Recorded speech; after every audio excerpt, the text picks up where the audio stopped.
아멘. 할렐루야. 너무나 기쁘고 감사하네요. 여러분 뵈니까. 2021년 이 부활절은 굉장히 기대가 됩니다. 왜냐하면은 이 코로나의 긴 고난의 터널 끄트머리에서 맞이하는 부활절이기 때문입니다. 여러분 한국말에 끄트머리라는 말이 있죠. 그게 무슨 뜻인지 여러분 혹시 아세요? 우리 많이 쓰기는 하지만 그 뜻을 정확하게 잘 모를 때가 있어요. 끄트머리라는 것은 끝이 되는 부분과 일의 실마리라는 의미가 있어요. 그러니까 끄트머리는 끝이 나면서 새로운 역사가 시작된다. 이런 깊은 뜻을 담고 있는 단어가 끄트머리예요. 이 고난의 긴 터널의 끄트머리에서 우리가 부활절을 맞이하니까 이 부활절이 새로운 역사의 출발점이 될 줄로 믿습니다. 그렇게 확신합니다. 새로운 삶이 우리 가정과 개인과 우리 교회의 나라 가운데 이루어지기를 소원합니다. 아직도 여러분 미래에 대한 염려, 근심, 걱정, 두려움이 있으신 분들은 부활의 주님의 능력을 신뢰하는 그런 부활절이 되기를 원합니다. 제가 2006년부터 2014년까지 매년 중국에 단기 선교를 갔었습니다. 가서 설교도 하고 신학생들을 가르치기도 하고, 그러나 주 사역은 그곳에 있는 초중고 대학생들 크리스천들에게 장학금을 지불을 해서 그들이 크리스천 리더가 돼서 중국 교회를 책임질 수 있도록 여러 교회들이 협력해서 장학금을 모아가지고 가서 장학금을 전달하는 사역을 했었어요. 장학금을 전달할 때 상담을 합니다. 구원 상담도 하고 진로 상담도 해요. 그런 가운데 어떤 대학생이 저에게 그렇게 질문을 하는 거예요. 목사님, 저희 중국에는 정말 대단한 위대한 선생님들이 많습니다. 공자도 있고 맹자도 있고 또 누가 있죠? 노자도 있고 장자도 있고 순자도 있고 하여간 자자 들어가는 분들이 많이 있어요. 철학의 대가들입니다. 이 중국에 이런 훌륭한 위대한 선생님들이 있는데 왜 우리가 굳이 예수님을 믿어야 합니까? 예수님이 가르치시는 거나 공자님이 가르치는 거나 도덕적인 면에 비교해 보면 큰 차이가 없는데 왜 예수님을 믿어야 합니까? 이렇게 질문을 했어요. 만일 여러분에게 누가 그렇게 질문을 한다면 무엇이라고 대답하겠습니까? 예수님은 하나님이시기 때문입니다. 공자의 무덤이 있습니다. 그러나 예수님의 무덤은 없습니다. 예수님의 무덤은 빈 무덤입니다. 그분은 죽으셨다가 살아나셨습니다. 그분은 하나님이십니다. 그러므로 예수님의 교훈을 우리가 받을 때에 그 예수님의 교훈은 인생의 참 지혜와 능력이고 우리가 해결할 수 없는 죄의 문제, 죽음의 문제를 해결하며 우리에게 구원과 영생을 주시는 분이기 때문에 우리가 예수님을 믿어야 하는 것입니다. 공자나 맹자나 노자나 장자하고는 기본적으로 다르신 하나님이십니다. 이렇게 제가 가르쳐 줬어요. 그랬더니 그 대학생이 깊은 깨달음 속에서 그렇군요.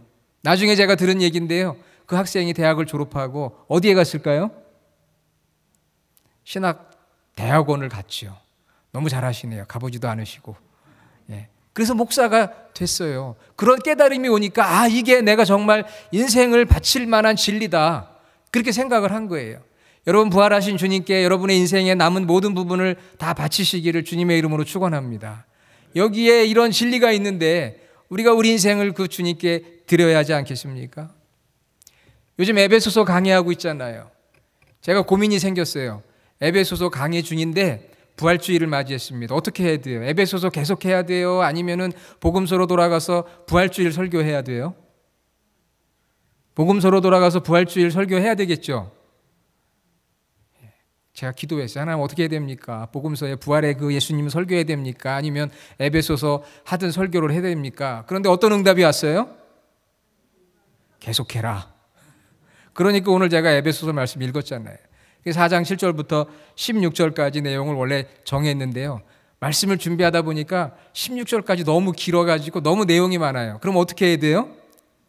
모처럼 보였는데 어떻게 해야 됩니까? 길게 해야 돼요? 짧게 해야 돼요? 모처럼 보였는데 원래는 길게 해야 되지만 오랜만에 모였는데 너무 길면 또 지루할 수도 있고, 그래서 제가 어쩔 수 없이 후편은 다음 주에 하기로 했어요. 그러니까 다음 주에 어떻게 해야 돼요? 다음 주에도 여러분 열심히 나오셔서 계속해서 말씀을 드려야 되겠죠. 그래서 에베소서 말씀을 제가 이제 부활주일 말씀으로 전하려고 이 말씀 읽어보니까 얼마나 기가 막힌지 여기에 부활의 말씀이 있더라고요. 할렐루야. 성경 어디를 읽어도요 우리가 부활의 주님을 만나요. 제가 뭐 대단해서 에베소서에서 찾은 게 아니라 성경 어디를 봐도 다 부활의 주님을 만나게 되어 있어요. 그런데 자세히 집중해서 보니까 정말 기가 막히게 여기 부활의 주님이 우리를 위해서 무엇을 하셨는지 말씀하고 있더라고요. 저는 부활주일날 이런 본문이 있었는지 또 새삼 한번 깨닫게 되었던 것입니다. 그래서 오늘 설교 제목이 부활의 주님이 주신 선물이에요. 설교 제목을 잘 봐야 돼요. 부활의 주님이 주실 선물, 미래에 주실 선물이 아니고 부활의 주님이 이미 주신 선물이에요. 주셨어요. 여러분 부활의 주님이 주신 선물이 있을까요? 없을까요? 오늘 여러분 가실 때 드릴 선물이 있다고 그랬죠. 그것만 생각하지 마시고 주님이 주신, 이미 제가 받았어요 우리가. 그런데 그걸 모르고 있는 거예요. 오늘 그 주님이 주신 부활의 선물이 무엇인지를 우리가 알고 그거에 감사하고 그 선물을 활용해서 선물을 주신 주님께 기쁨이 되는 저와 여러분 우리 벨리 주하나 성도들이 다 되기를 간절히 원합니다. 자, 오늘 말씀해 보니까요 7절에 우리 각 사람에게 그리스도의 선물의 분량대로 은혜를 주셨나니, 여기 선물이란 단어가 나오죠. 여러분이 좋아하시는 단어죠, 선물. 그 다음에 8절에 보니까 그러므로 이르기를 그가 위로 올라가실 때에 사로잡혔던 자들을 사로잡으시고 사람들에게 선물을 주셨다 하였도다. 선물이 또 나와요. 이거 얼마나 좋아요. 선물이 나오고 또 선물이 나오고. 이미 3장 7절에 선물에 대해서 제가 한번 설교를 한 적이 있습니다. 그런데 잘 기억이 안 나시죠? 그런 설교를 목사님이 하셨나?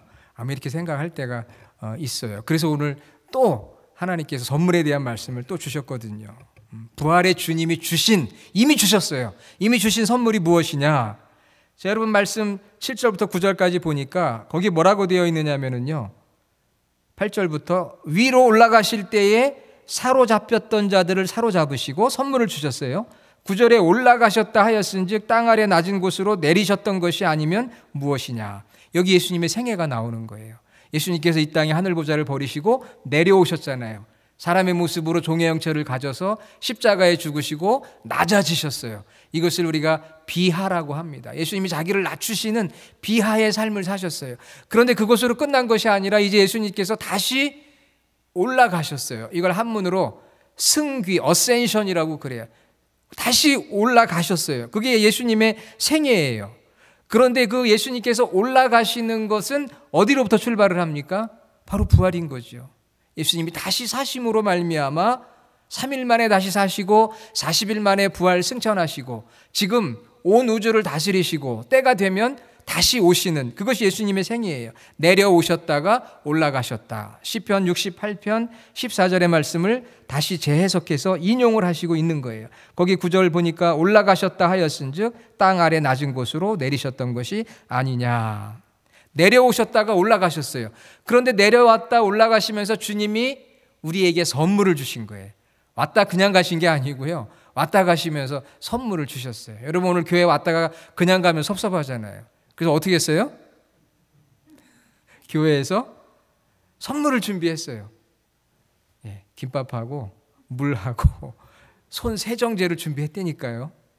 이 얘기하니까 얼굴이 밝아지시는 것 같은데, 왔다 그냥 가면 섭섭하니까 그래도 오랜만에 오셨는데 뭐라도 좀 드려야, 더 많이 드리고 싶어요. 그런데 이제 우리가 좀 전략을 해야 되니까 김밥하고 물을 준비했어요. 왔다 가면서 뭔가 하나 받아가야 되잖아요. 예수님께서 이 땅에 오셨다가 그냥 가신 게 아니고요. 내려오셨다가 올라가시면서 우리에게 선물을 주셨어요. 무슨 선물을 주셨느냐? 오늘 본문에 다 나오지는 않는데요. 복음서, 사도행전, 바울 서신을 다 읽어보면 선물을 주셨는데 무슨 선물을 주셨느냐? 이미 여러분이 받은 거예요. 첫째는 구원의 선물을 주셨어요. 자, 거기 8절에 보니까 올라가실 때 사로잡혔던 자들을 사로잡으셨다고 그랬어요. 바로 우리들을 말합니다. 우리가 무엇에 사로잡혔었나요? 죄에 사로잡혔잖아요. 사단의 권세 아래 사로잡혔었어요. 그런데 우리가 그 예수님을 통해서 십자가의 대속의 죽음을 통해서 우리가 이제는 예수님께 사로잡힌 자가 된 거예요.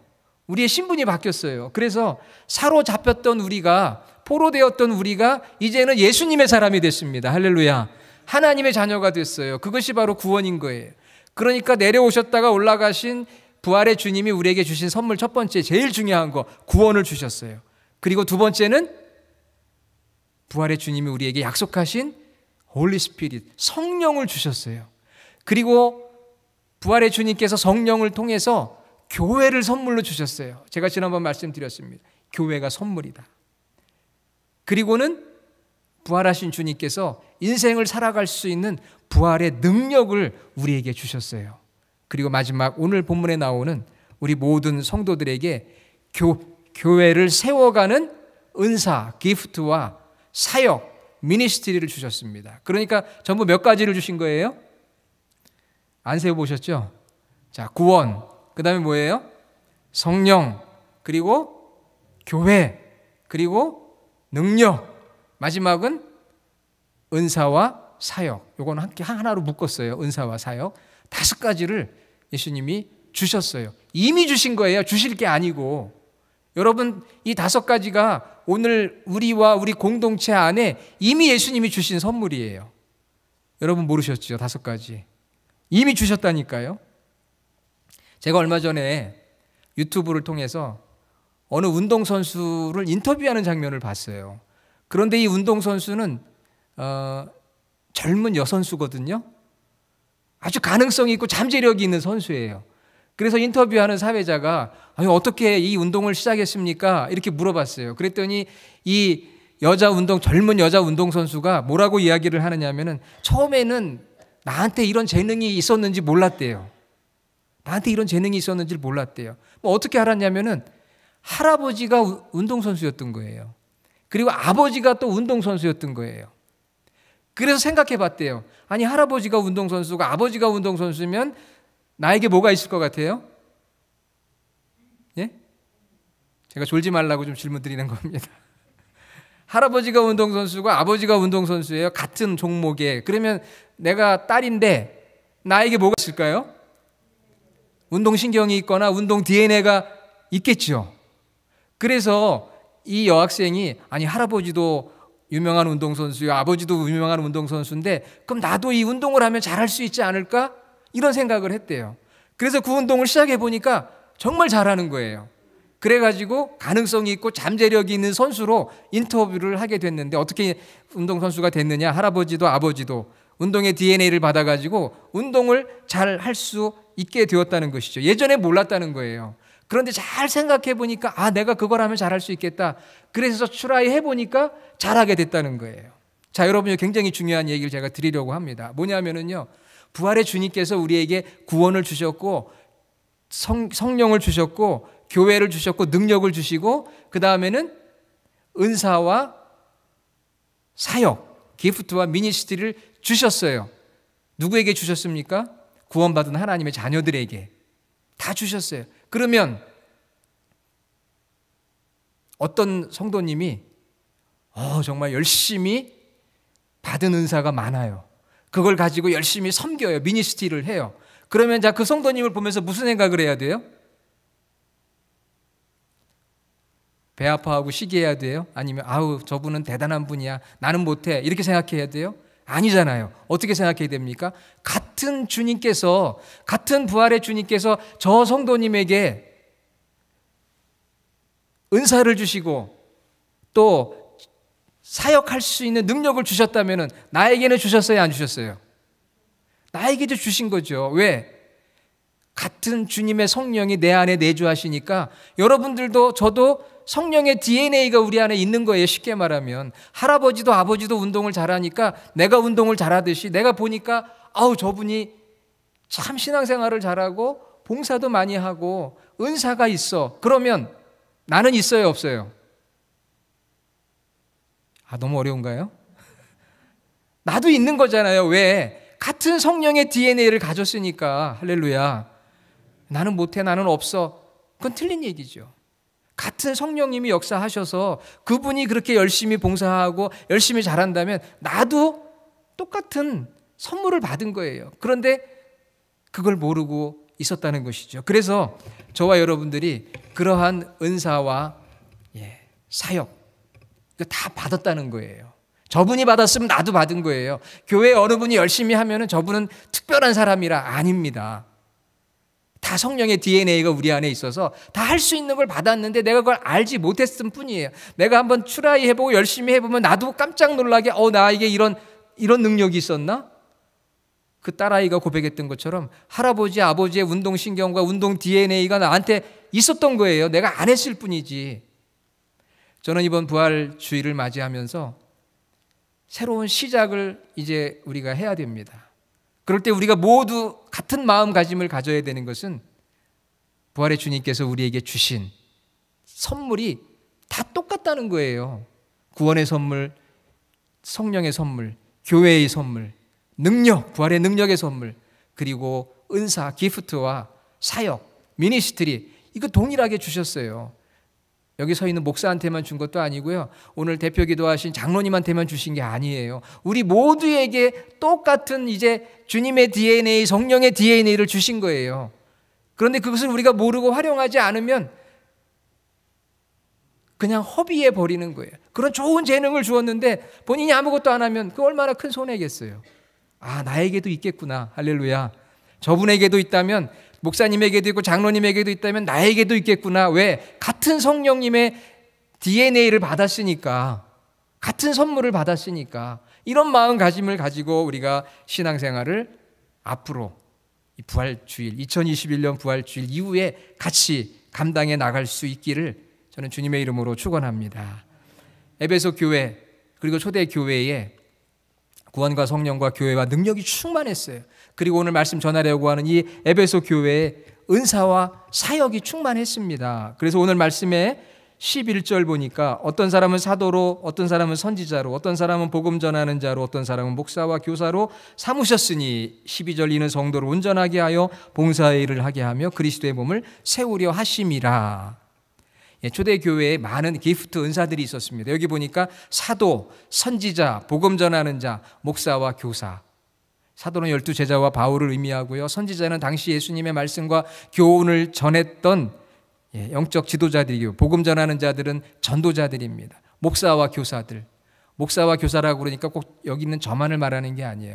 목자라는 의미예요. 교인들을 돌보고 또 교인들을 잘 가르치는 그러한 은사와 사역을 가진 성도들. 그리고 로마서와 고린도서, 로마서 12장, 고린도전서 12장, 13장, 디모데전서 3장, 사도행전 6장에 보면 이 이외에 많은 기프트와 많은 미니스트리가 있어요. 그리고 2000년 기독교 역사 동안 많은 은사와 또 사역이 계속적으로 디벨롭이 돼가지고 오고 있습니다. 여러분, 이번 온라인 예배를 드리다 보니까 이 미디어나 온라인을 잘 하는 것도 은사인 거예요. 그것도 사역인 거예요. 상황에 따라서 이 사역들은 굉장히 많이 확장이 되고 있습니다.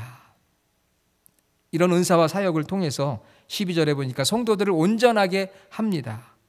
봉사의 일을 하게 합니다. 구원받은 저희들이 이제 성장해 나가는 거예요. 성화되어지는 거예요. 그것을 성도를 온전하게 한다고 말씀드리는 거예요.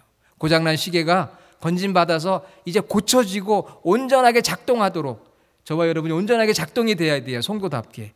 그리고 나서는 사역을 하는 거예요. 봉사의 일을 다 하는 거예요. 우리 교회에 5가지 사역이 있잖아요. 예배, 교육, 교제, 섬김, 선교의 사역에 저와 여러분들이 다 참여해서 같은 성령의 DNA를 받아가지고 다 함께 각 기관과 부서와 셀이 연합해서 같이 사역을 해나가는 일, 온전해지고 우리가 속사람이 강건해지고 신앙의 인격을 갖추고 고장난 우리의 모든 것들이 정상화되어지면서 이제는 봉사하고 사역하는 단계로 나아가야 한다는 것이죠. 여러분, 예배와 교육과 교제와 섬김과 선교에 관련된 사역들이 얼마나 많을까요? 그리고 그 다음에는 감독, 장로, 목사, 권사, 안수집사, 집사 등등, 전도사, 교육사, 성가사 등등 많은 직분들이 등장하게 되는 것입니다. 여러분, 같은 성령의 DNA를 받았으니까 여러분에게 하나님이, 부활의 주님이 주신 은사가 분명히 있어요. 저는 없는데요. 아니에요. 은사가 있어요. 어떤 분이 저한테 물어봐요. 목사님, 저는 운동을 좋아하는데 운동도 은사인가요? 그러더라고요. 은사지요. 운동도 은사입니다.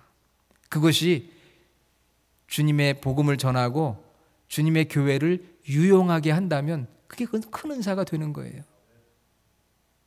어떤 분은 그래요. 목사님, 저는 할 줄 아는 게 남의 거 훔치는 것밖에 없는데요. 이거 은사인가요? 그거 은사예요? 아니에요? 그건 은사가 아니죠.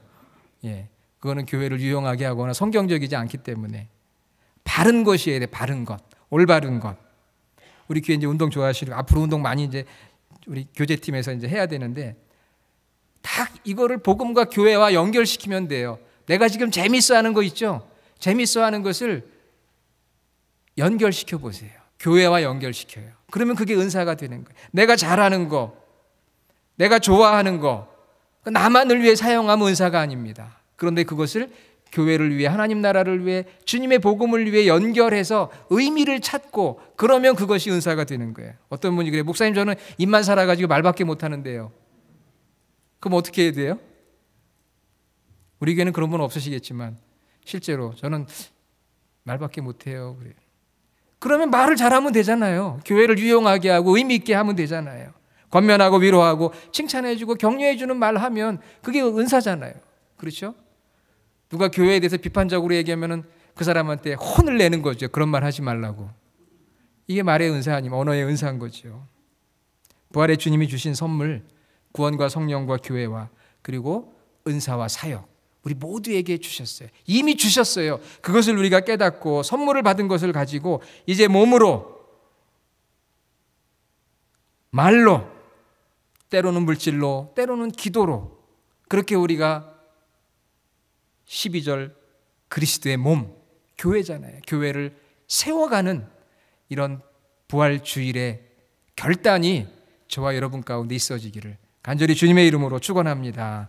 아멘. 하나님 감사합니다. 2021년 부활절을 맞이하면서 1년 만에 사랑하는 성도들과 함께 예배하게 하여 주심을 감사합니다. 지난 1년 동안 고난 가운데 한숨도 있었고 낭망도 있었고 좌절도 있었습니다. 아니 지금도 그런 가운데 있을 줄 모릅니다. 죽음과 사망의 권세를, 죄의 권세를 이기시고 승리하신 부활의 능력이 이미 우리 가운데 있음을 저희가 믿습니다. 우리를 구원해 주시고 성령 주시고 교회를 세워주시고 능력을 주시고 이제 하나님 은사와 사역도 주셨사오니 이미 주신 것 알고 활용해서 복음과 주님의 교회와 주님의 나라를 위해 우리 헌신하는 우리 벨리 주하나 교회 모든 성도들 다 되게 하여 주시옵소서. 예수님의 이름으로 간절히 기도드립니다. 아멘.